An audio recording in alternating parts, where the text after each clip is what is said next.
Ողջույն սիրելի հայրենակիցներ, միացեք խնդրում եմ, հիմա ես մի հատ հեռախոսից բերեմ։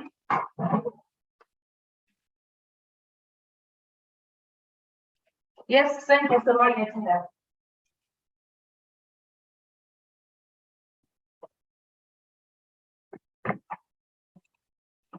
Ողջույն, ողջույն, ողջույն։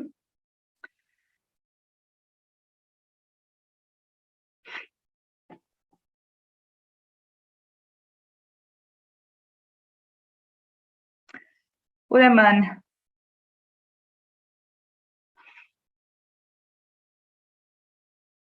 Ստյոպա Սաֆարյանը գրել է. Ես նորից գնացի ռուսական թոք-շոուներ նայելու, որ հետ չգամ, վարկերս կտակում եմ Արմենակին։ Արդեն հումոր են անում, խեղճերը այնքան կտանքների են ենթարկվում ռուսական մամուլը նայելուց, որ էլ ասելու չի։ Բայց եկեք մի հատ մենք էլ մեր նայենք մեր նորությունները կարդանք, ժողովուրդ ջան, շնորհակալություն, որ միանում եք իդեպ, Աստված օրհնի ձեր ժամանակը, որ միշտ գալիս եք, իրար հետ կարդում եք, մենակ չեք թողում կարդալուց, իրար հետ ավելի հետաքրքիր է, չէ՞ լինում նաև քննարկելը։ Հիմա եկեք երեխեք ջան, ուրեմն կիսվենք մի հատ ինչ են ասում Telegram-ում եւ մի հատ էլ կիսվենք Facebook-ում։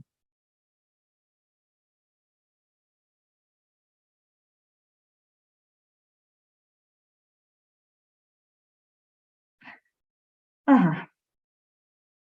Հիմա արդեն միանանք եւ առանց ժամանակ կորցնելու ժողովուրդ ջան, մի անգամից սկսենք, տեսնենք ինչ է գրում մամուլը, ողջունում եմ ձեզ բոլորիդ, առաջին այսօր Վարդան H-ն է, շնորհակալություն Վարդան ջան, որ միշտ այնց պարտաճանաչ առաջինը դու ես միանում, կամ Պետրոսյան Արմինեն, կամ մի քանի հոգի կա, որ միշտ առաջինն են լինում։ Նայրա Բաղդասարյանը, KY-ը, բարև ջիգեր, անունը չգիտեմ ինչ ասես, ես քեզ անունով կբարևեմ, Նորա Հակոբյանը, Սոֆիան, Ռուզաննա, Լորիտան, այսօր ոնց որ կանաչ է, Հովիկ կա, այստեղ Խաչատրյանը, Սամվել Կարապետյանը ես գիտեմ ով է, ես մի շփոթում եի, կարծում եի քերս է, երեկ էլ ուրեմն զանգել էր այստեղ համանքի հետ կապված ինչ-որ հարցեր ինձ տալի, վերցրել եմ ասում հա քերի ջան, ծիծաղում ասում, քերին չի։ Էդ էլ մեր Սամվել Կարապետյանն է, որ այստեղ կոմենտներ է գրում։ Okay, ժողովուրդ ջան, ուրեմն եկեք միանանք, իրար չվիրավորենք, հանգիստ քննարկենք, տարբեր հարցերով կարող ունենանք տարբեր կարծիքներ, բայց հենց դրա համար է տրված լեզուն, որ բացատրենք, ֆակտեր, արգումենտներ բերենք եւ միգուցե ճիշտ ու սխալը հենց մեր ասածների մեջ բարձվի, ոնց որ ասում են պղտոր ջուրը բարձվի։ Դրա համար եկեք տեսնենք ինչ է գրում մամուլը, անցնենք, տեսնենք, հետաքրքիր թեմաներով կարդանք, իրազեկվենք եւ գնանք քնելու։ Ուրեմն սկզբից սկսենք, որ Ադրբեջանի Զուն կրկին խախտել է հրադադարի ռեժիմը, հակառակորդը կրակը լռեցվել է, սեպտեմբերի 23-ին ժամը 7:40-ի սահմաններում Ադրբեջանի Զու ստորաբաժանումները կրկին խախտել են հրադադարի ռեժիմը, տարբեր տրամաչափի հրաձգային զինատեսակներից կրակ բացելով, հայ-ադրբեջանական սահմանի արևելյան ուղղությամբ տեղակայված հայկական մարտական դիրքերի ուղղությամբ, պատասխան գործողություններով հակառակորդի կրակը լռեցվել է, հայկական կողմ կորուստներ չկան, Փառք Աստծուն, շնորհակալություն Աստված ջան, սա մեզ նշանակում է, որ թշնամին կատաղած կրճտացնում իր ատամները եւ մենք պիտի փակենք իր ախորժակը, ինչքան կարաք շատ աղոթեք եւ հիմա էլ քնելուց առաջ անպայման աղոթեք մեր զինվորների համար, որոնք անքում պահելու են քո հանգիստությունը, կամ եթե դու սփյուռքում ես, չգիտես ինչպես օգնես, աղոթի նրանց համար, անպայման, քեզ համար դա դարձու նորմ, առավոտ, երեկո, ցերեկ, օրվա ընթացքում մի քանի անգամ աղոթի, որտեղ քո աղոթքը լիքը բան է փոխում։ Դրա մասին ես այսօր մի հատ վիդեո արեցի, որ շատ կարեւոր են մեր խոսքերը, մենք ինչ ենք ասում։ Եվ եթե չեք տեսել անպայման նայեք, որ շատ օրհնվեք այդ վիդեոից, ես արդեն լավ արձագանք կունեմ, բոլորը զանգում են այդ թեմայով։ Հիմա եկեք տեսնենք ինչ է գրում մամուլը։ Ադրբեջանի ՊՆ հաղորդագրության ապատեղեկատվություն է, ՀՀ-ի ՊՆ պաշտպանության նախարարություն, Ադրբեջանի ՊՆ-ն քիչ առաջ տարածած հաղորդագրությունն ապատեղեկատվություն է, այս մասին հայտնում է ՀՀ-ՊՆ-ից։ Նիկոլ Փաշինյանի ՄԱԿ-ի ամբիոնից հրապարակային հարցը հասցեագրվեց Իլյամ Ալիևին։ Հիմա մենք կնայենք ամբողջ ելույթը, 20 րոպե է կարծեմ, հերատար կնստենք կնայենք եւ կկարդանք, ես համոզված եմ, որ սփյուռքում չեն տեսել։ Բայց եսի մի հատ կարդանք նոր։ Հայաստանի եւ Ադրբեջանի միջև սահմանների դելիմիտացիայի, դեմարկացիայի, տարածաշրջանային կոմունիկացիաների բացման եւ խաղաղության պայմանագրի հարցում զգալի առաջընթաց չկա, որովհետեւ Ադրբեջանն այդ ամենից օգտվում է Հայաստանին տարածքային պահանջներ ներկայացնելու համար։ ՄԱԿ-ի գլխավոր ասամբլեայի 77-րդ նստաշրջանում ունեցած ելույթում այս մասին հայտարարեց ՀՀ վարչապետ Նիկոլ Փաշինյանը։ Օրինակ, երկու երկրների միջև խաղաղության համաձայնագրի կարևոր թեմաներից մեկը երկրների տարածքային ամբողջականության փոխադարձ ճանաչումն է։ Մենք արդեն ասել ենք, որ պատրաստ ենք գնալ այդ քայլին, սակայն Ադրբեջանը նույնիսկ չի արձագանքել։ Հակառակը, Ադրբեջանը ակտիվորեն հայտարարում է, որ Հայաստանի ամբողջ հարավն ու արևելքը եւ նույնիսկ մայրաքաղաք Երևանը ադրբեջանական հողեր են։ Մյուս կողմից Ադրբեջանը շարունակում է օկուպացված պահել Հայաստանի որոշակի տարածք։ Սրա հետ կապված կցանկանայի պաշտոնական եւ հրապարակային հարց հնչեցնել եւ այն հասցեագրել Ադրբեջանի նախագահին։ Կարող եք ցույց տալ Հայաստանի այն քարտեզը, որը դուք ճանաչում եք կամ որով պատրաստ եք ճանաչել Հայաստանի տարածքային ամբողջականությունը։ Ինչու եմ ես հարցը տալիս, որտեղ կարող այնպես ստացվի, որ Ադրբեջանի տեսանկյունից Հայաստանի կեսը կամ նույնիսկ դրանից քիչն է Հայաստանի Հանրապետություն։ Եթե Ադրբեջանը ճանաչի Հայաստանի տարածքային ամբողջականությունը ոչ թե թեորիապես, այլ հստակ, ես նկատի ունեմ մեր միջազգայինորեն ճանաչված տարածքային ամբողջականությամբ 29848 կիլոմետր մակերեսով, նշանակով մենք կկարողանանք խաղաղություն պայմանագիր կնքել միմյանց տարածքային ամբողջականությունը փոխադարձ ճանաչելու միջոցով, մանրամասնեց Փաշինյանը, հավելելով, որ հակառակ դեպքում խաղաղության պայմանագիրն ամբողջական չի լինի եւ Ադրբեջան դրանց հետո կօգտագործի սահմանների դելիմիտացիայի գործընթացը Հայաստանի նկատմամբ նոր տարածքներ պահանջներ ներկայացնելու եւ նոր օկուպացիաների համար։ Հիմա տեսնենք այդ ելույթը, ժողովուրդ ջան, 20 րոպե է, նայենք, կարող մի քիչ արագացնեմ ընթացքում, բայց եկեք նայենք, կարևոր է սա։ And now the Assembly will hear an address by His Excellency Nikol Pashinyan, Prime Minister of the Republic. Ակը հայերենով գրվում է, անգլերենով հասկացողները հիմա կհասկանան, իսկ ովքեր հայերեն են կարդում, անգլերեն չեն հասկանում, ակը կկարդան։ Republic of Armenia. I request protocol to escort His Excellency. I have a great pleasure in welcoming His Excellency Nikol Pashinyan, Prime Minister of the Republic of Armenia. I invite him to address the Assembly. Mr. President, Excellencies, ladies and gentlemen, it is an honor to return to the General Assembly, though I wish I was here with a more positive message, given all the challenges and tribulations the world has been through in the past few years. But my statement will focus on the latest Azerbaijani unprovoked aggression against the sovereign territory of the Republic of Armenia and its overall impact on the stability in the South Caucasus. On September 13, Azerbaijan launched an unprovoked and unjustified military aggression against Armenia, using heavy artillery, multiple rocket launchers and combat UAVs. The Azerbaijani armed forces shelled 36 residential areas and communities, including towns of Goris, Jermuk, Vardenis, Kapan, Gelamasar, deep within the sovereign territory of Armenia. This was not a border clash. It was a direct, undeniable attack against the sovereignty and the territorial integrity of Armenia, which was condemned and addressed during the latest UN Security Council meetings and beyond. The Azerbaijani attack deliberately targeted civilian population and vital civilian infrastructures. Jermuk is one of the main health, tourism and resort places of Armenia, and now as a result of Azerbaijani aggression, all the hotels, resort and health centers of Jermuk are closed. All the residents of this town are displaced. Overall number of those temporarily displaced from Gegarkunik, Vayodzor and Sunit regions of Armenia is more than 7,600 persons, mostly women and elderly people, among them 1,437 children and 99 persons with disabilities. around 192 houses, 3 hotels, 2 schools, 1 medical facility partially or completely destroyed, 7 electrical infrastructures, 5 water infrastructures, 3 gas pipelines, 1 bridge were damaged, 2 ambulances, 4 private cars were shelled. The Kechut water reservoir was targeted and shelled. Journalists and ambulance vehicles were targeted and shelled as well.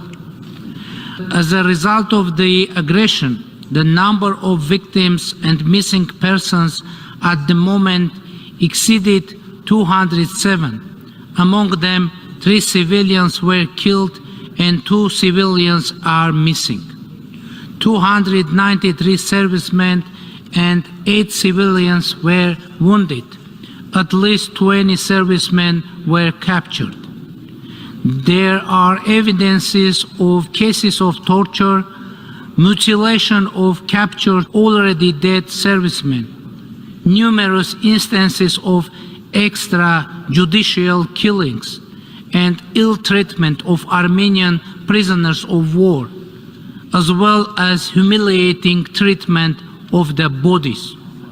The dead bodies of Armenian female military personnel were mutilated and then proudly video recorded with particular cruelty by the Azerbaijani servicemen. The videos featuring such gruesome war crimes and crimes against humanity are being shared and praised on the Azerbaijani social media by individual users. No doubt, committing such unspeakable atrocities is a direct result of decades-long policy of implanting anti-Armenian hatred and animosity in the Azerbaijani society by the political leadership. In the wake of this offensive, the official narrative and other sources of information suggest that Azerbaijan intends to occupy more territories of Armenia, which needs to be prevented. I want to stress that the risk of new aggression by Azerbaijan remains very high, especially taking into account that every day Azerbaijan violates the ceasefire and the number of casualties and those injured could change any moment.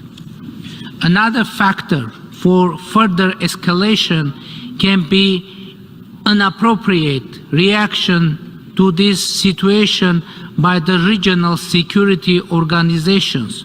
which raised very hard questions among Armenian society. Ladies and gentlemen, despite the above-mentioned facts, Azerbaijan is trying to pose itself as a country seeking peace in our region, peace with Armenia. Hearing from a side what Azerbaijan is saying, you can even be impressed by its devotion to peace efforts. And for staging this impression, Azerbaijan is using the subjects of peace treaty with Armenia, border delimitation, and regional communication opening agenda. Why we have no tangible progress in these directions? The reason is very simple. Azerbaijan is using all those topics for territorial claims against Armenia. For example, one of the most important subjects of peace treaty is bilateral recognition of territorial integrity between Armenia and Azerbaijan. We have already declared that we are ready to do so,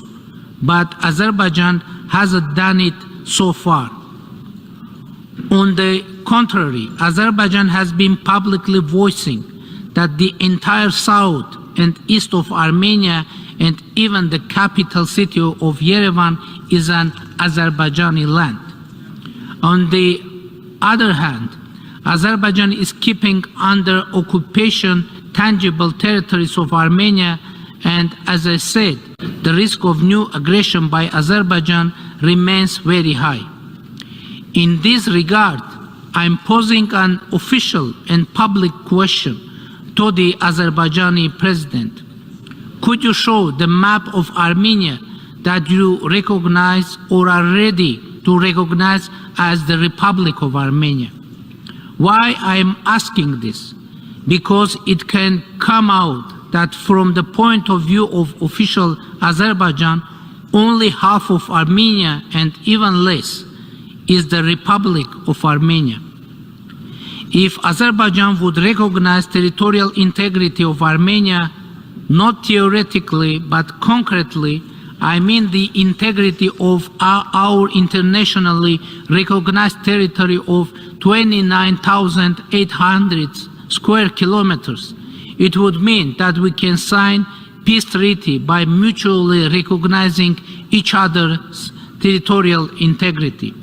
Otherwise, we would have a phantom peace treaty, and after that, Azerbaijan will use border delimitation process for new territorial claims and occupation. As you may know, bilateral commission of border delimitation and border security was formed in May, and 2 meetings of the commission have taken place.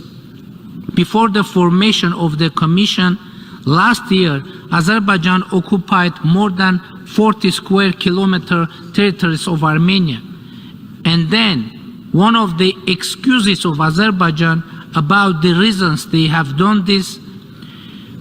was that Armenia,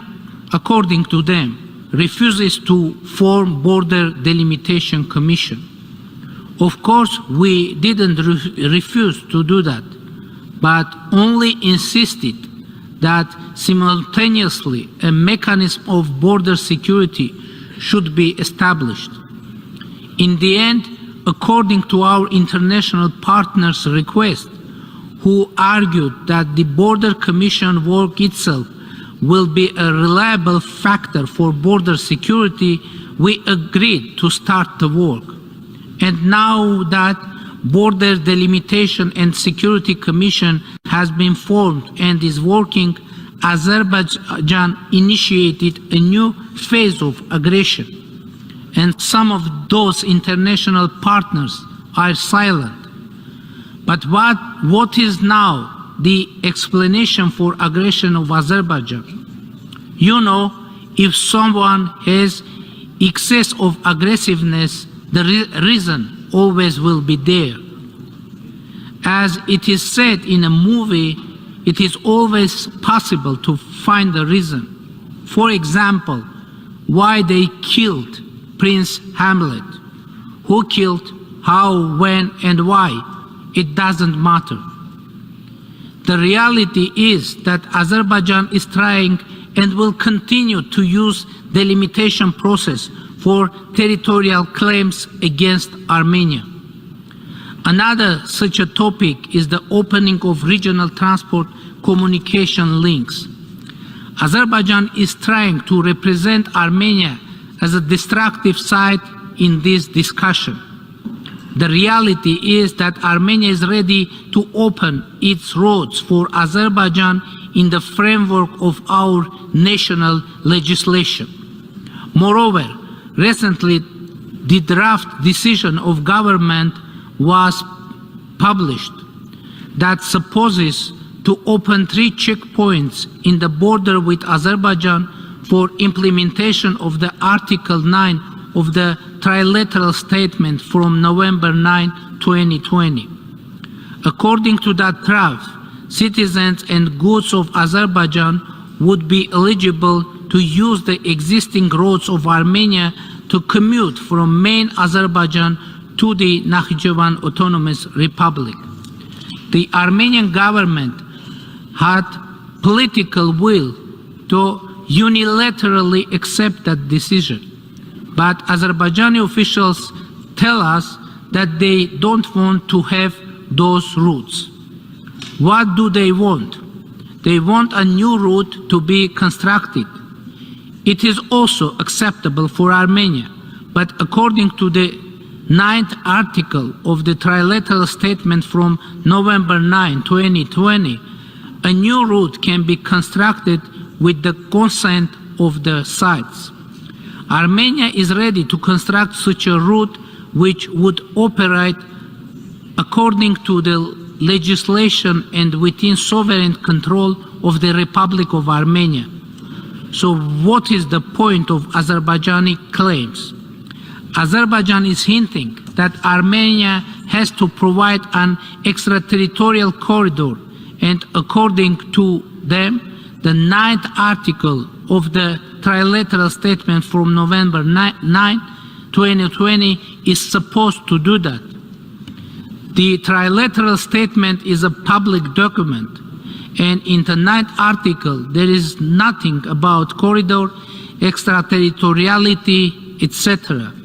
So what is the purpose of Azerbaijan? To create a new crisis as a pretext for a new aggression against Armenia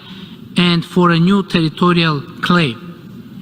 We have shared packages of proposals with Azerbaijan on the topic of opening communications, and if Azerbaijan accepts that those routes must operate according to national legislations, we can decide on this very quickly.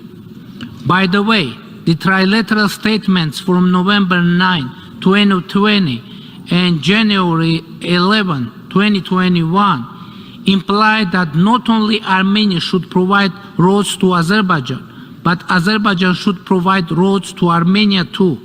and we haven't received anything so far.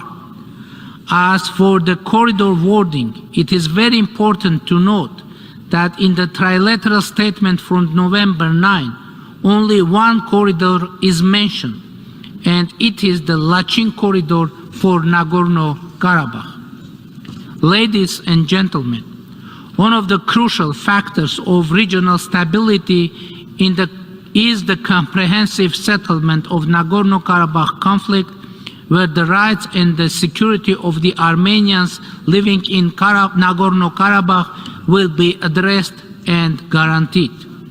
Latest aggression is happening while the humanitarian consequences of the 2020 war in Nagorno-Karabakh have not been addressed yet.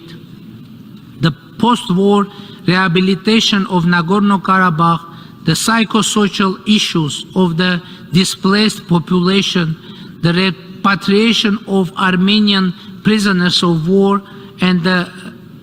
preservation of cultural and religious heritage remain on the agenda of our government. Nevertheless, the Armenians in Nagorno-Karabakh are in need of the support of international community. We call to support the secure and unhindered access of UN humanitarian agencies to Nagorno-Karabakh in order to assess the human rights situation and ensure protection of cultural heritage on the ground. We think that the Office of the UN High Commissioner for Refugees and the independent fact-finding mission of UNESCO should have access to the Nagorno-Karabakh conflict zone. Unfortunately, Azerbaijan has been blocking both missions by making artificial political preconditions, essentially blocking the access of an independent fact-finding mission in Nagorno-Karabakh. It is also reprehensible that Azerbaijan stalls the repatriation of Armenian prisoners of war, inter alia subjecting them to artificial trials in gross violation of international humanitarian law, its own commitments, and contrary to the calls of the international community. Mr. President, ladies and gentlemen, sustainable regional peace and stability is our objective. Last year, through democratic snap elections, our people strongly supported the peace agenda of the government and reconfirmed the commitment of Armenia to pursue the democratic path. It is very important to state that the target of Azerbaijani attacks isn't only the independence, sovereignty, and territorial integrity of Armenia, but democracy of Armenia too. Despite the expectation of some forces, Armenia stayed democratic after devastating war of 2020, using the tool of free, fair, and democratic elections as a way out from internal political crisis. International community unanimously recognized and praised this fact. The Armenian democracy is struggling in an atmosphere when Azerbaijan is using force every day to impose its plans unilaterally to bring to the end the Armenian statehood, independence, and democracy. But I'm here to announce that we are determined to defend our democracy, independence, sovereignty, and territorial integrity by all means. I want to underscore that diplomatic solutions are an absolute priority for us, and the full engagement and support of international community is crucial. In this regard, I would like to mention that the international observation mission to the Armenia-Azerbaijan bordering areas would be an important factor for regional stability. Undeniably, in the interests of regional stability and in accordance with norms and principles of international law, Azerbaijani military forces must be withdrawn from the sovereign territory of Republic of Armenia. Ladies and gentlemen, I want to stress again, we are determined to build peace in our region, but we need the full support of international community, which will stand by the sovereign and democratic country and people subjected to aggression against the norms and principles of international law. I believe in the potential of establishing long-term stability, security, and peace, and Armenia is committed to continuing diplomatic efforts to this end. I thank you for your attention. On behalf of the Assembly, I wish to thank the Prime Minister of the Republic of Armenia for the statement just made, and I request protocol to escort His Excellency. Շատ ճիշտ բաներ ասեց, շատ ճիշտ տեղեր մեխխփեց, շատ ճիշտ ձևով արտահայտվեց։ Այն акցենտ մագնին որ խոսում են, թե անգլեն չի կարում խոսա, կարևորը որ թարգմանիչների հետևից չի ընկե, որովհետև թարգմանիչները շատ հաճախ սխալ են թարգմանում, որ ինքը ճիշտ ասում է իր միտքը։ Акցենտով ասում է, իմիջիայլոց акցենտը շատ էլ հարգի է Ամերիկայում։ Ես մի ժամանակ աշխատում եմ акցենտի վրա, ես speech club-ներում տենց վերցնում էի, որ акցենտից վրա աշխատեին, ինձ բոլորն ասում են հանկարծ չփոխես քո акցենտը շատ գեղեցիկ է։ Ամերիկացիները օտարազգերը շատ են սիրում акցենտներ, акցենտ խոսոցող մարդկանց, իրաց համար դա նշանակում է, որ այս մարդը շատ ինտելեկտով հարուստ մարդ է, եթե акցենտով է խոսում։ Դրա համար բացարձակ պետք չի ամաչել акցենտից։ Իսկ ինչ վերաբերում է գրամարին, ինչ վերաբերում է իր ճիշտ խոսալուն ու հաղորդության, այսպես ասած, գրագիտության անգլերեն, շատ ճիշտ գրված ուրեմն ելույթ է եւ շատ ճիշտ արտասանված ելույթ էր։ Այնպես որ ես շատ գոհ եմ։ Հիմա տեսնենք արձագանքների մասին։ Հիմա կարդանք մի քանի ուրեմն վերլուծություններ այս թեմայով, ոչ միայն այս թեմայով։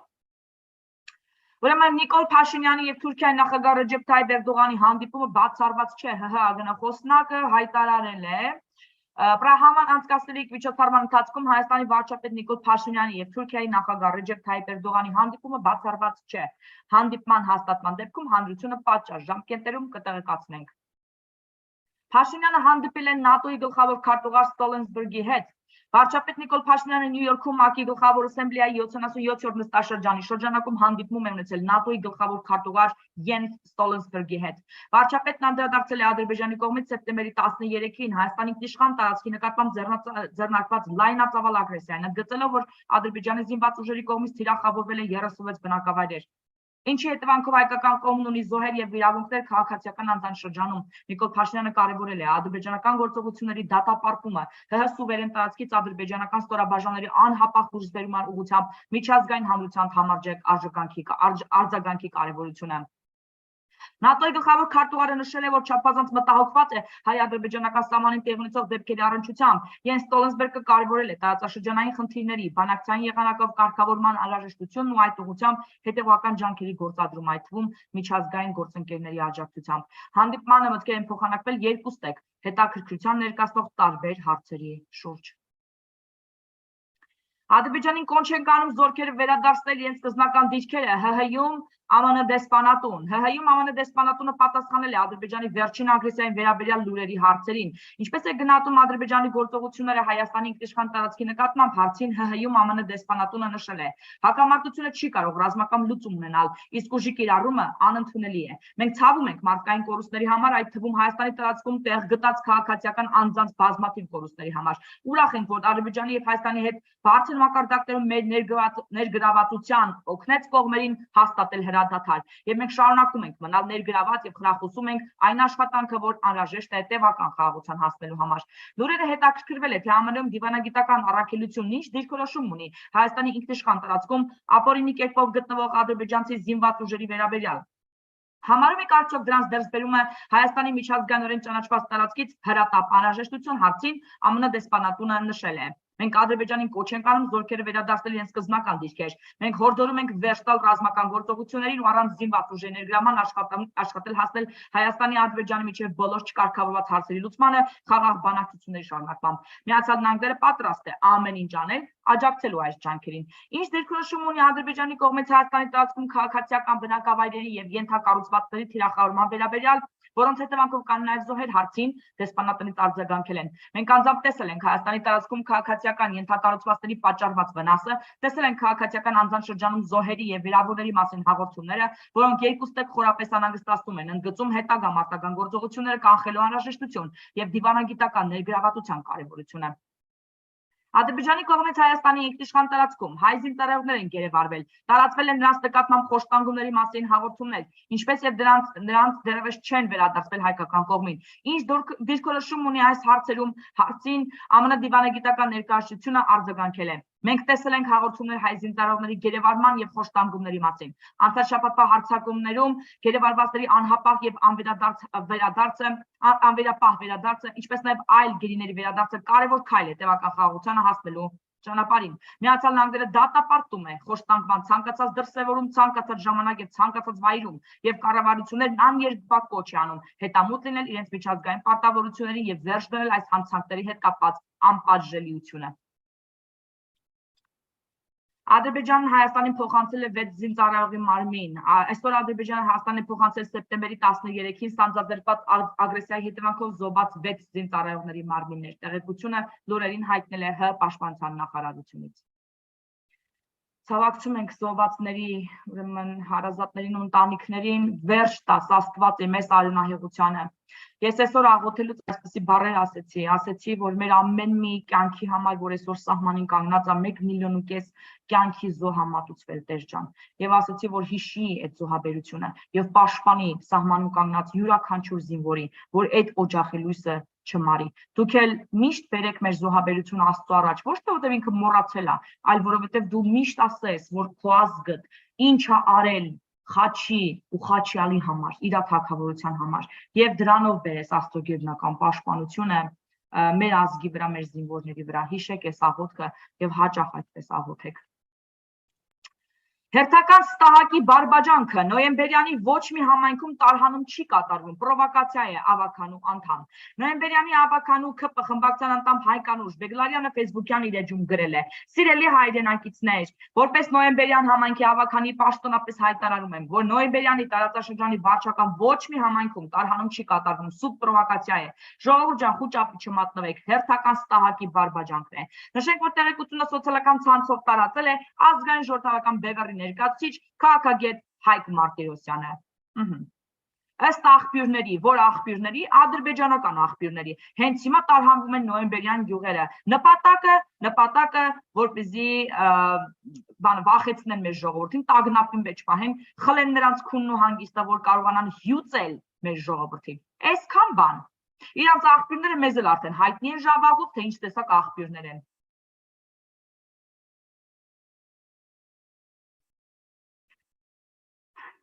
Դոգի դերը ստանձնած ԱԺԲ-ն ու Ռոսալուզու որոշ տելեգրամյան ալիքներ մեդիա տերորով են զբաղված եւ խուճապ են տարածում։ Այսօր սեպտեմբերի 23-ին տելեգրամյան որոշ ռուսալեզու ալիքներում շրջանառվում են, իհարկե ռուսալեզու պետք է լիներ, պարզա KGB-ի, ասենք ձեռագիր ականջներն էլ տեղ երևում, շրջանառվում է Մեծ Բրիտանիայի թագավորության սեպտեմբերի 14-ի հայտարարությունը, որ նույնիսկ չի թարմացվել։ Նշենք, որ սեպտեմբերի 13-ին Ադրբեջանի ԶՈՒ-ի կողմից Հայաստանի դեմ ռազմական գործողություն սկսելուց հետո մի շարք երկրների արտգործնախարարություններ հանդես եկան իրենց քաղաքացիներին զգուշացնող հայտարարություններով։ Մասնավորապես Մեծ Բրիտանիայի ԱԳՆ-ն եւ ՀՀ-ում գտնող իր քաղաքացիներին արգելեց այցելել այն բնակավայրերը, որոնք սահմանակից են Ադրբեջանին։ Նմանատիպ հայտարարություն են տարածել նաեւ ՀՀ-ում ԱՄՆ-ի եւ Ֆրանսիայի դեսպանատները, սակայն այսօր այդ հայտարարությունները ներկայացվում են իբրև նոր հրապարակումներ։ Հայաստանում ռուսական ազդեցության գոտում գտնվող ուժերը ազգային ժողովրդական բևեռի գլխավորությամբ խուճապ են տարածում մարդկանց շրջանում։ Դա հատկապես նկատելի է ԱԺԲ անդամ Հայկ Մարտիրոսյանի Facebook-յան գրառումներում, որոնցից մեկում Ամերիկա բնակ Մարտիրոսյանը նշել է, թե տարհանվում են նոյեմբերյանի գյուղերը։ Իսկ մեկ այլ գրառմամբ էլ փորձում է հավաստիացնել իբր վարչապետը հանձնում է Սյունիքն ու Վայոց ձորի մի մասը։ Նշենք, որ ԱԺԲ-ի կողմից միտումնավոր խուճապ առաջացնող ակցիան այսքանով չի սահմանափակում։ Նրանք վարչական շրջաններում շրջում են եւ բարձրախոսերով հավաքի կոչ են անում, հուսալով, որ այսպես գոնե մարդկանց որոշակի քանակ կապահովեն իրենց հավաքին։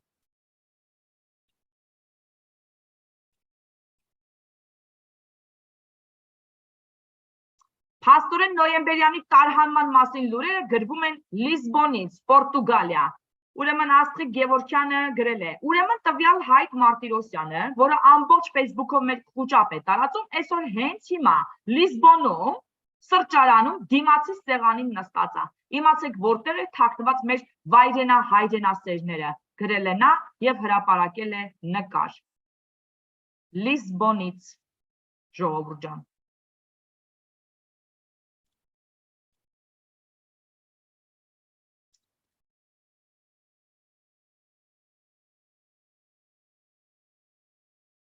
Իսկ Մարտիրոսյանը գրել է. ըստ աղբյուրների հենց հիմա չերես նոյեմբերյանի գյուղեր որոշ ազերբանական ջոկատեր հասել են Երևան եւ մտել են ոմն Հայկ Մարտիրոսյանի բնակարան։ Հայկը տանը չէր, բայց նա շուտով բազմազավակ հայր կդառնա։ Ազերբայջանական ջոկատները իրենց բեղնավոր գործ անելուց հետո Կիևյան մոստից նավերով հասել են Դամբաս։ Սեֆիլյանն էլ տեղյակ է։ Մերսի։ Ծաղրել է Մարտին Ռոսյանը։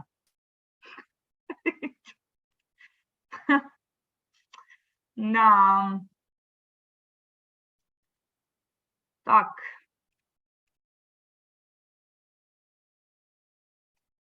Շատ վատ քողարկված պրոռուսական նկրտումներ ունեցող ԱԺԲ-ի խորհրդի անդամ Հայկ Մարտիրոսյանը ապա տեղեկատվություն ու խուճապը տարածում է ԱՄՆ-ից եւ դրա բերումով անհասանելի է ԱԾ-ի համար։ Ջոնիկ Պետրոսյանն է գրել. ԱՄՆ-ի հետ որտեղ չունեն կոնտրակտ, դրա համար ով փախնում է Հայաստանից, գալիս է վարում է Ամերիկայում։ Եթե հիմա մի հատ կոնտրակտ էլ կնքեն Ամերիկայի հետ, որ ստեղից էլ հանցագործեն, հանձնեն Հայաստանին, այն ժամանակը տեսնեք ստեղից ինչ առնետավազք է սկսելու։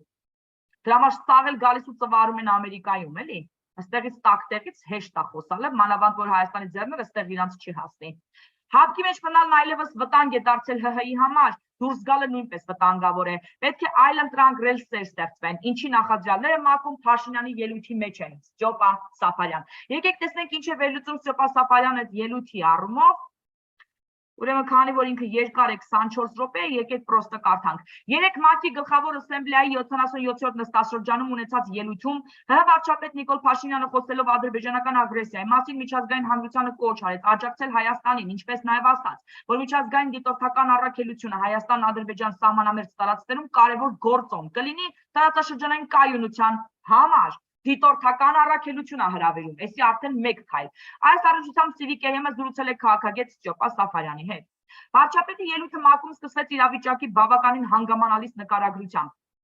Իր բոլոր ռազմաքաղաքական, հումանիտար եւ այլ ասպեկտերով, այդ թվում թվարկելով, թե կոնկրետ ինչ է թիրախավորվել, ինչ քաղաքացիական բնակավայրեր են թիրախավորվել, նույն ջերմուկում ու Վայոց ձորի մարզում, որքան հումանիտար խնդիրներ են առաջացել Ադրբեջանի ագրեսիան։ Ես կարծում եմ այս կտրվածքով ակնհայտորեն, եթե մենք նկատի ունենանք, որ ՄԱԿ-ի զեկույցի այս ինստիտուտը կհամալրվի, ենթադրենք նաեւ մշտադիտական սահմանային խնդիրներով, կարծում եմ դա իապես կփոխի իրավիճակը, ասաց Ստյոպա Սաֆարյանը։ Խոսելով հատկից դուրս գալու չգալու մասին քաղաքագետն ասաց, որ հայ հասարակության մի զգալի հատվածի համար այլևս ակնհայտ է այն, ինչ ակնհայտ էր առնվազն փորձագետների համար դեռևս տասնամյակներ առաջ, երբ խոսում է այդ մասին, որ հապտնստեյության դիսֆունկցիոնալ կառույց է, որտեղ այդ կառույցը հիմնադրվել է բացարձակապես այլ տրամաբանության համար, բացարձակապես այլ շահեր սպասարկելու համար։ Դա Ռուսաստանի կապն է եղել բոլոր այն ռեգիոնների հետ, որոնք կազմել են Խորհրդային Միության մասը, եւ բազմիցս նշել եմ, որ այդ կառույցին անդամակցող պետությունների ընդհանուր շահերը գրեթե չունեն։ Եթե այդպիսի ընդհանուր շահեր լինեն, այդ շահերը այդպես հեշտ չէին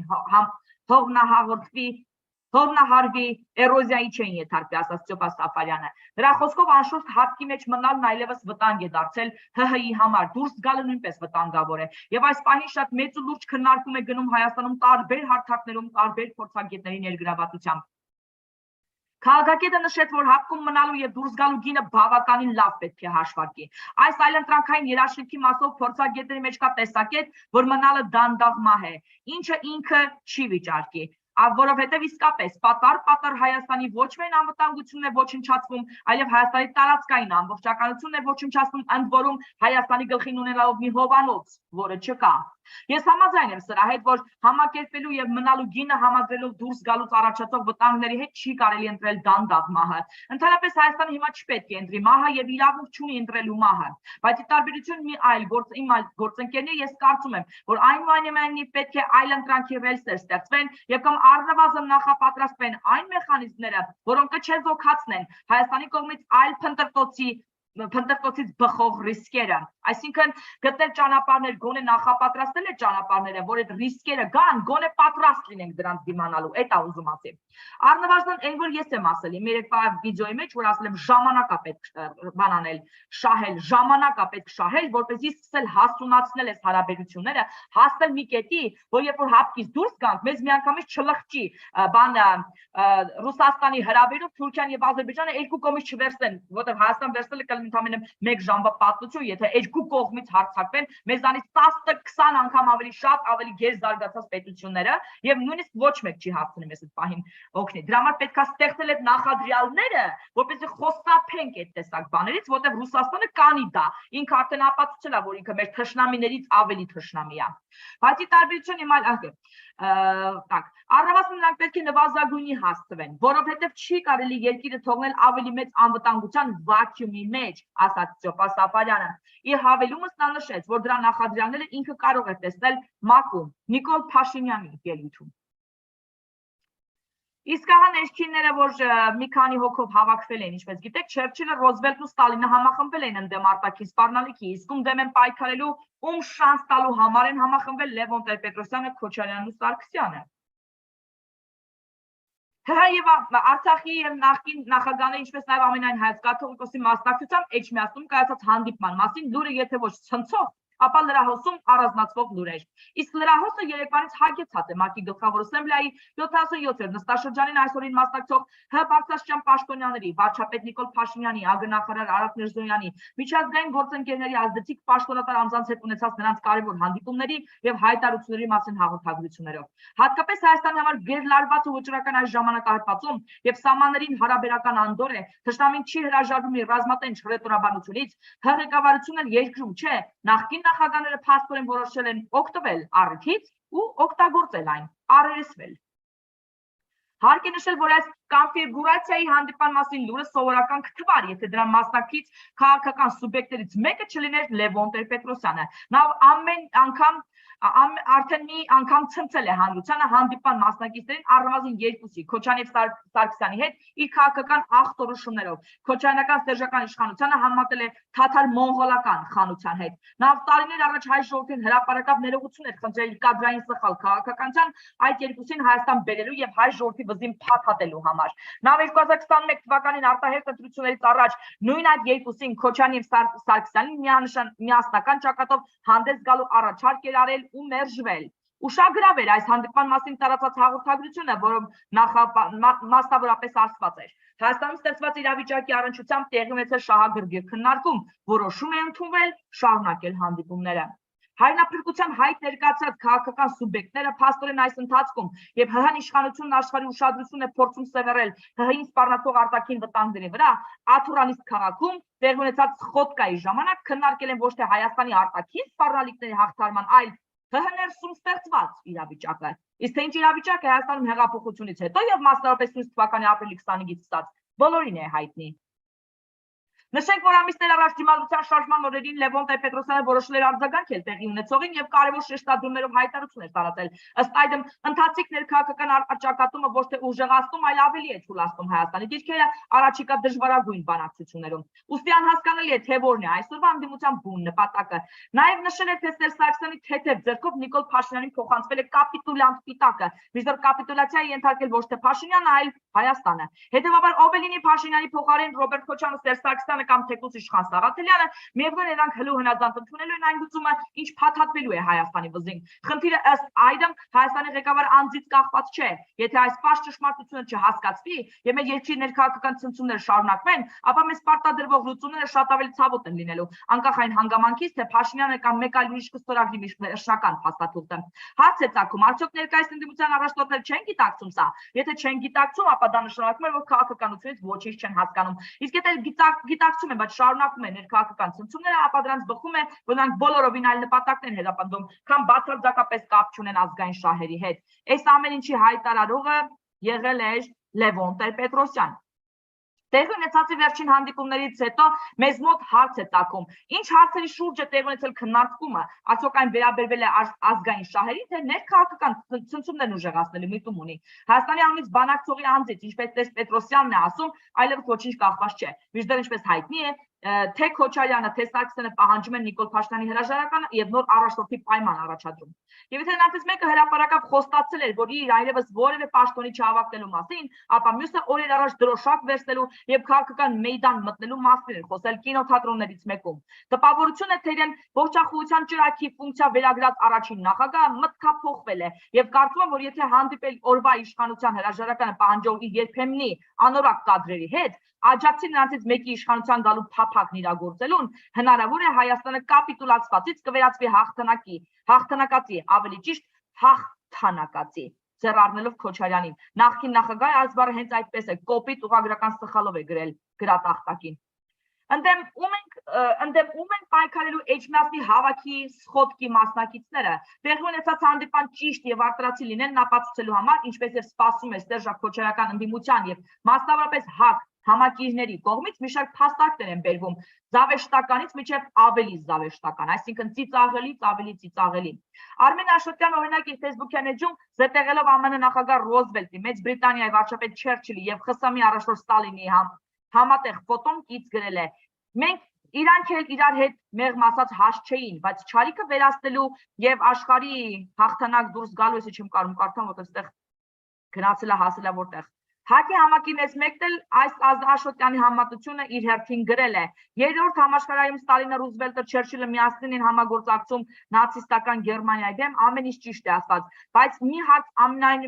այնուամենայնիվ բաց է մնում։ Էջմիածնի հանդիպան մասնակից հայազգի Չերչիլները, Ռուզվելտներն ու Ստալինները միավորվել են ոչ շանս տան ում դեմ պայքարին, ՀՀ-ին սպառնացող արտաքին վտանգի, նացիստի, ֆաշիստ Ալիևի, Էրդողանի, ՀՀ լեգիտիմ իշխանության վարչապետ Նիկոլ Փաշինյանի, որին ի դեպ Տեր-Պետրոսյանի թեթև ձեռամփել փակցվել են ազգակործման պատուհաս սպիտակը։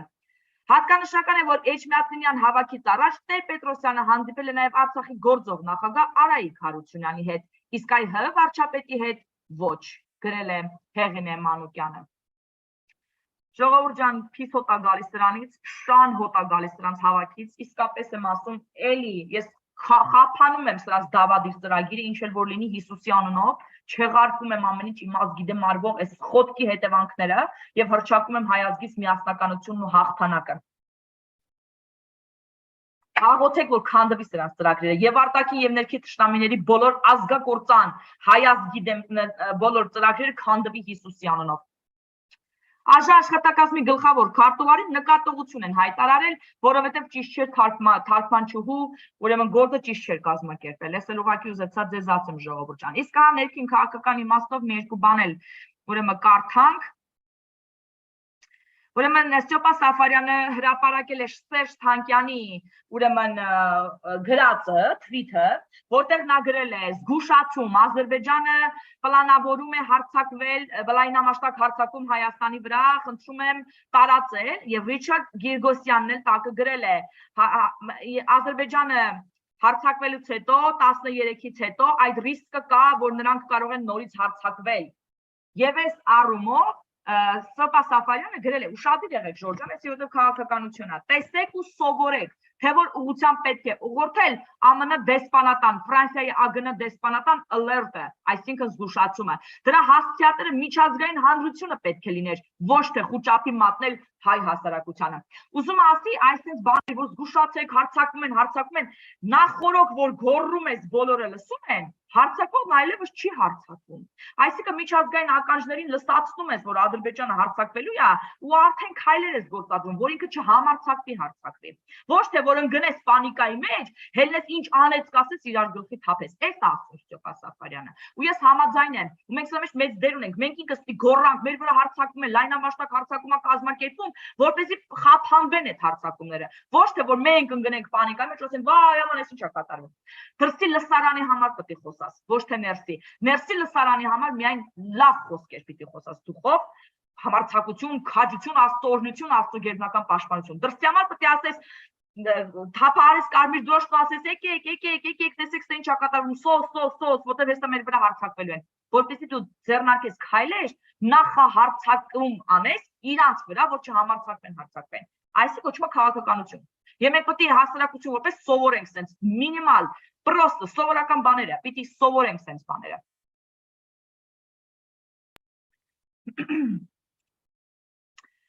Так, անսահման երևակայությունը պետք ունենալու համար, որ ՀՅԴ-ի ժամանակին ահաբեկչության մեջ մեղադրող ու նրա գործունեությունը դադարեցնող առաջին նախագահը Դաշնակ Իշխան Սաղաթալյանի առաջարկով կհանդիպի մարտի 1-ին Շահառուներ Քոչարյանի ու Սարգսյանի հետ։ Ասեմ, որ մարտի 1-ին առաջին նախագահը ժողովրդին մենակ թողեց Միասնիկյանի արձանի մոտ, Քոչանից զինված հրոսախմբերի դեմ առ դեմ, չասենք թե տնային կալանք էր տրված, նա այս տանից տրված հարցազրույցում ժխտում էր տնային կալանքի փաստը, գրել է Լյովա Եղիազարյանը։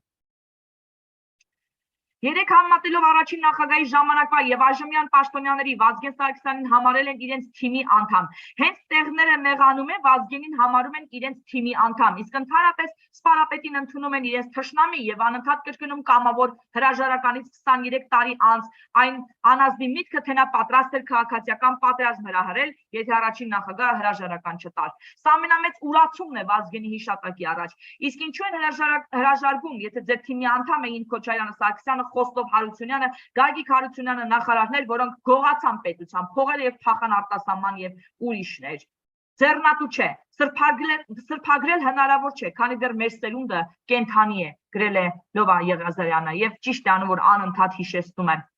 Կշիռն այն ուժն է, որ ազդում է հենարանի կամ կախոցի վրա, որքան էլ մեծ է կշիռը, այնքան մեծ է ազդեցությունը, սա ֆիզիկայում։ Քաղաքական գործիչի եւ նրա ղեկավարած ուժի քաղաքական կշիռը պայմանավորված է հասարակության վրա ազդեցության չափով։ Այդ ազդեցության չափն էլ որոշվում է համապետական ընտրություններում դրանց ստացած քվեների քանակով։ 1 տարի առաջ ազգային ժողովում ընտրություններում 3 նախագահների ղեկավարած ուժերը ստացել են Հայաստան Դաշինքը 21, Պատիվ ունեմը 5.25, ՀԱԿ-ը 1.54%։ Երեքը միասին վերցած հավաքել են ընտրողների 26.85%-ը,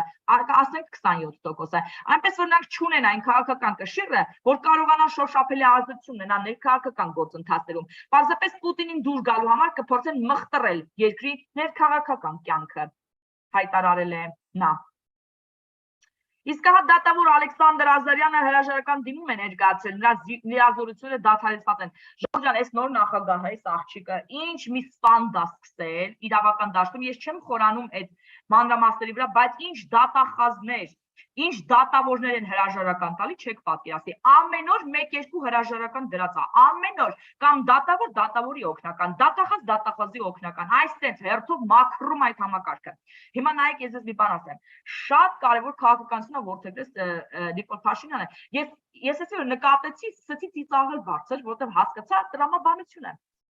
Դատախազ նշանակեց կին, առողջապահության նախարար նշանակեց կին։ Так, էլ որտեղ ակին նշանակել։ Սահմանադրական դատարան Սեդա Սաֆարյան նշանակեց կին։ Մարդու իրավունքների պաշտպանությունը նշանակեց կին։ Ու սենց կանանցով փոխարինում է տղամարդկանց կադրերը։ Հիմա կասեք ինչու։ Հիմա բացատրեմ ինչու։ Որովհետև մեր ազգը ախպեր ընկեր լավություն եմ արել հիշի, ընկեր հիշում ես այս բանը քո համար արել եմ, հասկացողություն կրող ազգ է։ Քավորստանիկ, ընկերենք, ընկեր չենք, պանյատներով ապրող ենք եւ այլը եւ այլը։ Ու տենց մեթոդներով կարող են տղամարդկանց վրա ազդեն։ Քամար էս եմ արել, եմ արել, մանավանդ այդ ցանցը դրա վրա հյուսված ա եղել, սաղին վեկալել է իր ցանցի մեջ, բայց ոչ կանանց։ Կանանք այդ ցանցի մեջ չկան, իրանք ազատ են իրանց որոշումների մեջ։ Ու Նիկոլ Փաշինյանը կանանց դնելով նախ առաջին արտաքին քաղաքականության ցույց է տալիս արևմտյան երկրների, որոնք սիրում են տեսնել կանանց պաշտոնների վրա, իրանց արժեքներն համահունչ է, դա մեկ։ Ինքը ցույց է տալի, որ ես ձեր նման երկիր եմ, ժողովրդավար երկիր եմ, հավասարություն ասող երկիր եմ, որ տենց էլ պիտի լինի։ Այո, կանայք իրանց դեր ունեն մեր երկրի կերտման գործում ու պիտի իրանց իրավունք ունենան ու շանս ունենան ցույց տալու, որ իրանք կարող լինեն շատ ավելի լավ ղեկավարներ։ Ինչու մենք արդեն տեսնում ենք, որ դատախազի պաշտոնում ապրի այդ աղջիկը, սաղին դրելա չագուջի տակ ու մեղում է, շատ լավ է անում, շատ լավ անում։ Եվ երկրորդ, այդ պանյատները կանանց վրա չեն ազդում, որտեղ իրանք արած չունեն այդ կանանց համար եւ կանայք գողական բարքերով չեն ապրում։ Ահա այսպիսի բաներ, դրա համար էլ դրել են ու լավ հնձում են իրանց վստահված այդ ոլորտներում։ Ու ես ասում եմ, իրավական դատական համակարգում այս աղջիկն է կարգի բերելու։ Հիշեք խոսքս, համ դատախազության ուժային կառույցում, համ դատավարության, իսկ սահմանադրական դատարանում Սեդա Սաֆարյանն է սաղին մեղելու։ Հիշեք խոսքս, այս երկու կանայք, տեսեք հիմա ոնց են կարգի բերելու ամբողջ դատաիրավական համակարգը։ Սպասենք ու կտեսնենք։ Ես դրանում համոզված եմ։ Հիմա եկեք անցնենք, տեսնենք էլ ինչ կա քաղաքականության մեջ։ Так,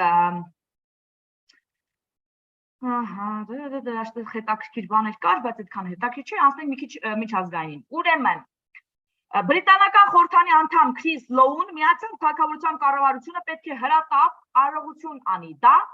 պարտելով հրատապ հայտարարություն անի, դեմեք սխալները, լրագրություն է, լրագրություն եմ ասել, հտառը չկա, դատապարտելն էլ գծիկով, հայտարարություն անի դատապարտելով Ադրբեջանին։ Բրիտանական խորհրդանի անդամ Քրիս Լոուն իր հայտարարության մեջ ընդգծել է Միացյալ Թագավորության կառավարության կողմից Ադրբեջանի ագրեսիայի դատապարտման կարևորությունը։ Այս մասին պատգամավորը գրել է Twitter-յան իր էջում։ Ես տխուր եմ տեսնելով Ադրբեջանի կողմից Հայաստանի վրա չարթարացված հարձակումները, որոնց վերաբերյալ սարսափելի զեկույցներն ու պատկերները այժմ բացահայտվում են իրավապաշտպան կազմակերպությունների կողմից։ Տեսեք, Հայաստանը ինչ գործ արել, որ բոլորը խոսում են այդ նկարներից ու այդ հարձակումներից։ Տեսեք, ոնց են լավ գործ արել հասցնելով ինֆորմացիան։ Միացյալ Թագավորության կառավարությունը պետք է հրատապ հայտարարություն անի, դատապարտելով Ադրբեջանի հարձակումները եւ աջակցի ողջ աշխարհի ջանքերին դադարեցնելու Ադրբեջանի այս ագրեսիան եւ բռնությունը, ասել է նա։ Ադրբեջանը սպառնում է ոչ միայն հայկական պետության, այլև հայ ժողովրդի national interest-ն է գրել։ Ամերիկյան հայտնի national interest ամսագիրը իր հրապարակումներից մեկում գրում է, որ Ադրբեջանի հերթական ներխուժումը հեռանկարը լուրջ սպառնալիք է ներկայացնում Հայաստանի գոյության համար։ Ադրբեջանի պաշտոնատար անձինք պարբերաբար տարածքային պահանջներ են ներկայացրել Հայաստանի տարածքի նկատմամբ։ Բաքվում բացահայտ քննարկել են Հայաստանի տարածքում բուֆերային գոտու ստեղծումը։ Ադրբեջանցի պատգամավորը նաև արտահայտվել է Գեյչա-Զանգեզուր հանրապետությունների ստեղծման օգտին, ինչը ենթադրում է Հայաստանի տարածքի կեսի օկուպացիա, նշում է պարբերականը։ Ընդգծում է նաև, որ Ադրբեջանը սպառնում է ոչ միայն հայկական պետությանը, այլև հայ ժողովրդին։ Լեմկինի ցեղասպանության կանխարգելման ինստիտուտը նախազգուշացրել է, որ Ադրբեջանի կառավարության հայտարարությունները ցույց են տալիս հայկական ինքնության եւ տարածքը ոչնչացնելու շարունակող մտադրություն, ինչը նրանց չի հաջողվելու, իրանք ամոթարելնելու ամբողջ աշխարհում։ Ես հռչակում եմ Ադրբեջանի պարտություն եւ դեվանագիտական եւ ռազմական ամեն հարթակներում պարտություն ու չափալախու տփոց պիտի ուտեն։ Իսկ Հայաստանի համար հռչակում եմ հաղթանակներ ամեն ոլորտում, եւ դիվանագիտական, եւ ռազմական, եւ տնտեսական, եւ քաղաքական։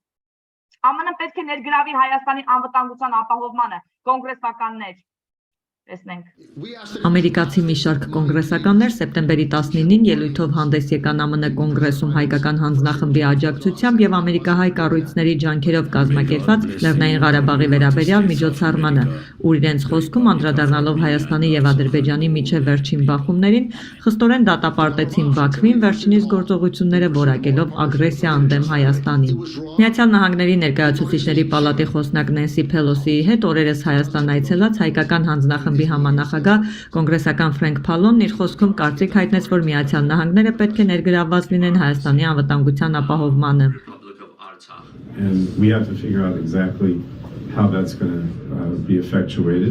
Անհրաժեշտ է հստակ հասկանալ, թե դա ինչպես է իրականացվելու։ Մենք միանգամայն պարզ նշել ենք, որ ցանկանում ենք օգնել Հայաստանին ոչ միայն պաշտպանելու իր ժողովրդավարությունը, որ չափազանց կարևոր է, բայց նաև ներգրավված լինելու նրանց պաշտպանության անվտանգության տեսանկյունից։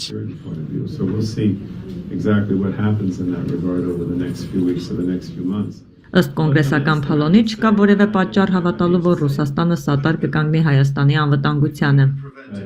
There's no reason to believe that Russia is going to be supportive. They try to invoke. Հայաստանը դիմեց Ռուսաստանին կնքված պայմանագրի համաձայն եւ Ռուսաստանը փաստահավաք խումբ ուղարկեց ենթադրաբար ինչ որ հետաքննություն անցկացնելու։ Ինչ կա հետաքննելու, ակնհայտ է, որ սա ագրեսիա է Ադրբեջանի կողմից։ It's obvious that this was aggression on the part of Azerbaijan. Իր հերթին կոնգրեսական Ջիմ Քոստան շեշտում է հայերը ստեղծել են ծաղկուն ժողովրդավարություն շատ դժվար տարածաշրջանում։ Ըստ նրա այսօր դժվար ժամանակներ են ոչ միայն Լեռնային Ղարաբաղի, այլև Հայաստանի։ Նկատեցիք էլի շեշտում են, ժողովրդավարություն ստեղծեցին դժվար տարածաշրջանում, այսինքն բռնապետների մեջ կարողացան ժողովրդավարություն ստեղծեն, էլի ապրի հեղափոխությունը։ Համար And whether we're talking about Ukraine or Armenia, both those countries are symbols of Թե countries. Ուկրաինան, թե Հայաստանը այն երկրների խորհրդանիշներն են, որոնք փորձում են պահպանել իրենց ինքնիշխանությունն ու աջակցությունը ժողովրդավարությանը։ Եվ Արցախը միշտ եղել է Ադրբեջանի թիրախում։ Հետևաբար մենք պետք է միասնական լինենք։ And therefore we must stand united. Congresswoman Judy Chu. Կոնգրեսական Ջուդի Չուն հայտնեց, որ Ադրբեջանը արգելել է իր մուտքը երկիր։ Նա Ադրբեջանի գործողությունները վերջին սահմանային բախումներին որակեց որպես հերթական հարձակում ինքնորոշման, ժողովրդավարության եւ ազատության գաղափարների դեմ, որին անհրաժեշտ է հակազդել։ That's why we need strong US support. Անհրաժեշտ է ԱՄՆ-ի հզոր աջակցությունը Հայաստանին եւ Արցախին։ Ժամանակն է հստակ գիծ քաշել, այլևս չպետք է լինի ամերիկյան օգնություն Ադրբեջանին, իսկ հետագա բռնությունները պետք է հանգեցնեն պատժամիջոցների։ Կոնգրեսական Դեյվիդ Սիսիլայնը շեշտում է, Հայաստանի տարածքային ամբողջականությունը պետք է հարգվի։ Նա կոչ արեց միջազգային հանրությանը միանշանակ դատապարտել Ադրբեջանի իրագործած բռնությունն ու ագրեսիան ընդդեմ Հայաստանի։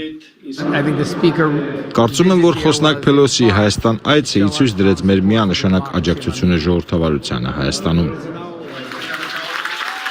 Իրենց ելույթներում ամերիկացի օրենսդիրները աջակցություն հայտնեցին կոնգրեսական Ադամ Շիֆի հեղինակությամբ եւ ավելի քան 30 կոնգրեսականների համահեղինակությամբ Ադրբեջանի կողմից Հայաստանի դեմ իրականացված չհրահրված ռազմական հարձակման դատապարտում անունը կրող բանաձևին։ Բանաձևի հեղինակ հետախուզության հարցերով հանձնաժողովի նախագահ կոնգրեսական Ադամ Շիֆն իր խոսքում կարևորեց, որ ԱՄՆ-ն միանշանակ դատապարտի Ադրբեջանի եւ Ալիևի կողմից հայ ժողովրդի դեմ ուղղված այս ագրեսիվ պատերազմը, դադարեցնի ռազմական օգնությունը Ադրբեջանին եւ պատժամիջոցներ կիրառի Բաքվի դեմ, ըստ նրա պատերազմի օրերին իրագործած հանցագործությունների համար։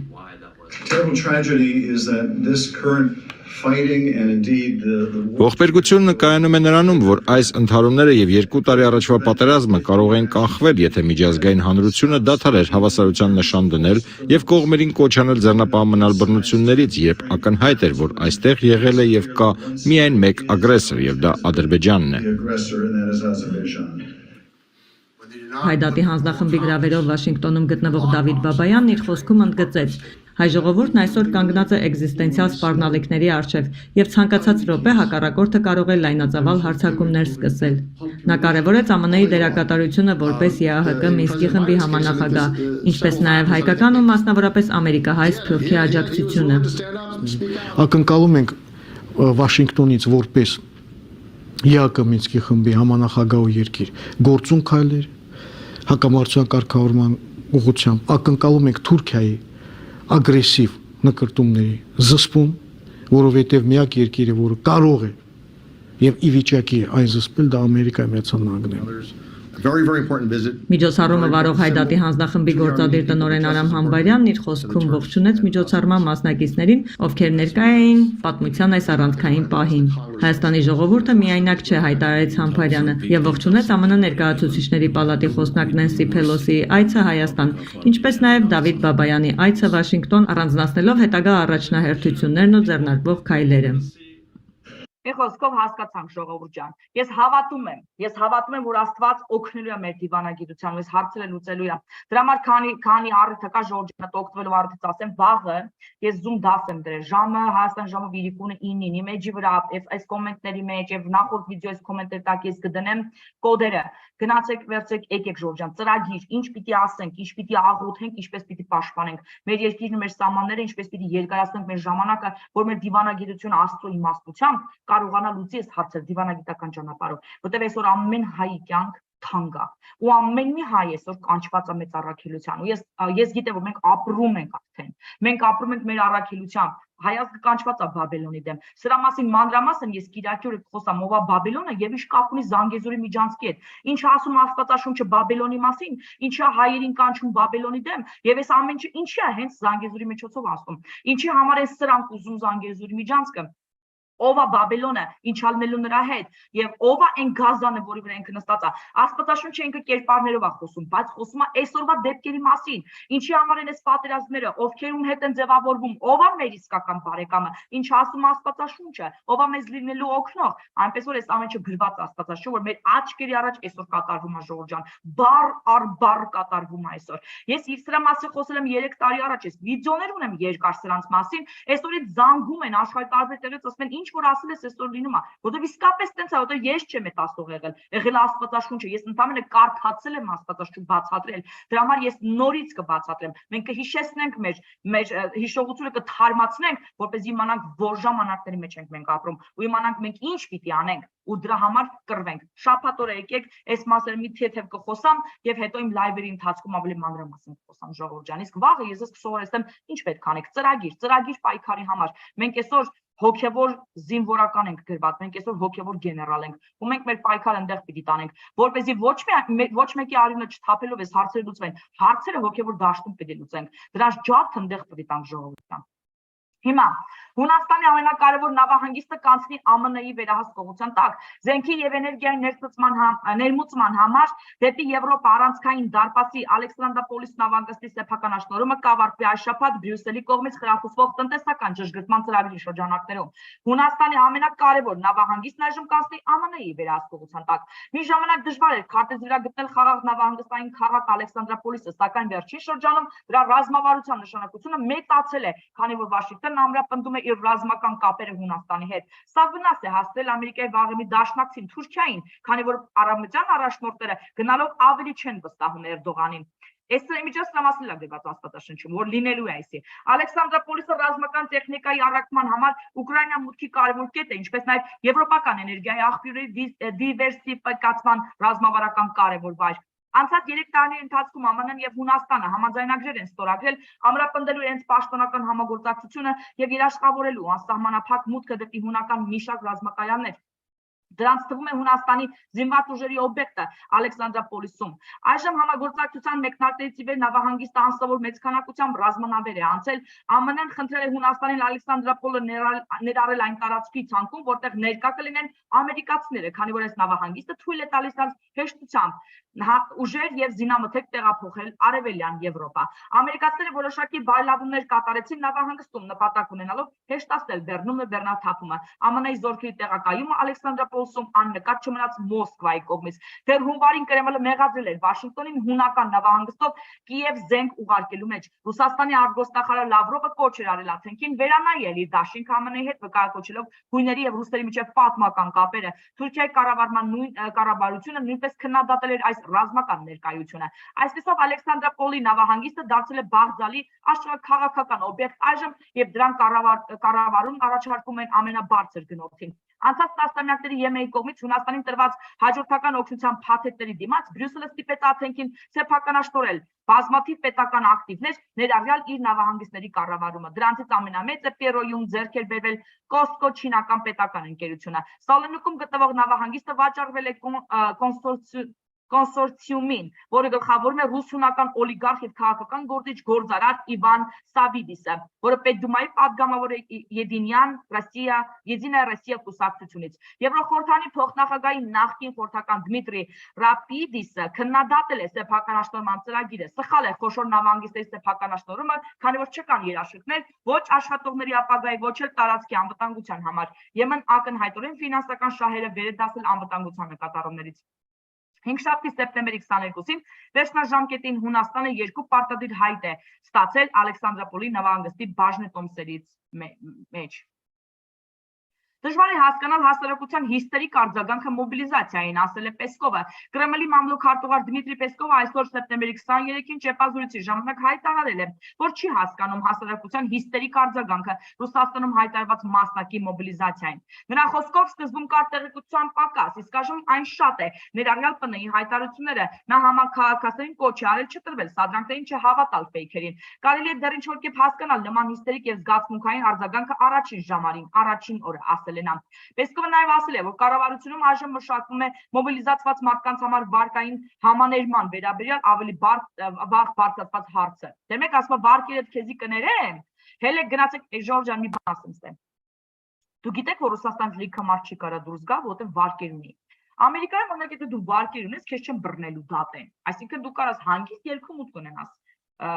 երկրից։ Իսկ Ռուսաստանը տենց չի, եթե դու մի քանի ամիս չմուծես վարկիդ ինչ որ պարտավորվել ես, դու չես կարա երկիրը լքես։ Նես որ լիքը մարդ էս որ բանտարկված է Ռուսաստանում, իսկապես չի կարա դուրս գա։ Հիմա նայեք ինչ են ասում են, արի գնա դու ծառայի, մենք քո վարկերը քեզ կներենք։ Ահա այսպիսի բաներ, որտեղ գիտեմ, որ այս մի ստրկությունից մի ուրիշ ստրկություն ուղարկելն է մարդկանց, էլի, վարկայինից դեպի ռազմական։ Պեսկովը նաև ասել է, որ կառավարությունում այժմ մշակվում է մոբիլիզացված մարդկանց համար վարկային համաներման վերաբերյալ ավելի վաղ բարձրացված հարցը։ Ինչ վերաբերում է Կրեմլին, ապա այն դեռ դիրքորոշում չունի այս հարցում, հավելել է նա։ Բացի դրանից ՌԴ նախագահի ներկայացուցիչը լրագրողներին ասել է, որ ինքը տեղյակ չի արդյոք նախագահի ապարատի աշխատակիցներից որևէ մեկը ցանկացել է մասնակցել մոբիլիզացիային։ Բնականաբար ոչ, իրանք իրանք երբեք չեն մասնակցի։ Մեր պետության կայունության լուրջ թեստ է անցնում Ղազախստանի ԱԳՆ-ն ՌԴ-ի միգրացիայի մասին։ Ղազախստանի ԱԳՆ-ն մանրադրին հետևում է Ռուսաստանի միգրացիայի հետ կապված իրավիճակին, եւ եթե առաջանան լուրջ ռիսկեր, դրա աճի պատճառով անհրաժեշտ միջոցներ կձեռնարկի, հաշվի առնելով միջազգային իրավունքը եւ ազգային օրենսդրությունը, հայտարարել է գերտեսչությունը։ Շուրջը տիրող ցանկացած բարդ աշխարհակաղակական իրավիճակում մենք ելնելու ենք ազգային անվտանգության առաջնահերթությունից, ասված է ԱԳՆ-ի մեկնաբանության մեջ։ Մեր պետությունը կայունության շուրջ եղած ցնցումների պայմաններում լուրջ թեստ է անցնում։ Միևնույն ժամանակ մեր ժողովրդին հատուկ բարձր մարդասիրությունը թելադրում է, որ անհրաժեշտ է պահպանել որոշակի բարոյական կանոններ։ Հավատում ենք, որ մեր քաղաքացիները կդրսևորեն իրենց բնորոշ իմաստությունն ու հավատարիմ կմնան հյուրընկալության ավանդույթներին, ասված է հայտարարության մեջ։ Ինչպես հավելել է նախարարությունը, կարևոր է հիշել, որ ցանկացած կտրուկ հայտարարությունում կամ գործողության կարող են անցանկալի ազդեցություն ունենալ դժվարին իրավիճակի պայմաններում եւ կոչ են արել վստահել պետական մարմիններին պաշտոնական տեղեկատվությանը, որը կօգնի խուսափել ավելորդ շահարկումներից։ Ղազախստանի ենթակառուցվածքներն այսօր թույլ են տալիս համեմատաբար ոչ հիվանդագին անցնել միգրացիայի հետ կապված ընթացիկ իրավիճակը։ Ծառայությունները նույնպես գործում են իրենց կարողությունների սահմաններում, ասված է ԱԳՆ-ի մեկնաբանության մեջ։ Իրանի արևելյան Ադրբեջանում սահմանապահները ձերբակալել են ահաբեկչական խմբավորման 2 անդամի իրանական ԶԼՄ-ներ։ Իրանի արևմտյան Ադրբեջանի նահանգի սահմանապահ ծառայության ղեկավարը հայտնել է, որ Խոդավպերի գավառի սահմանապահները եւ օպերատիվ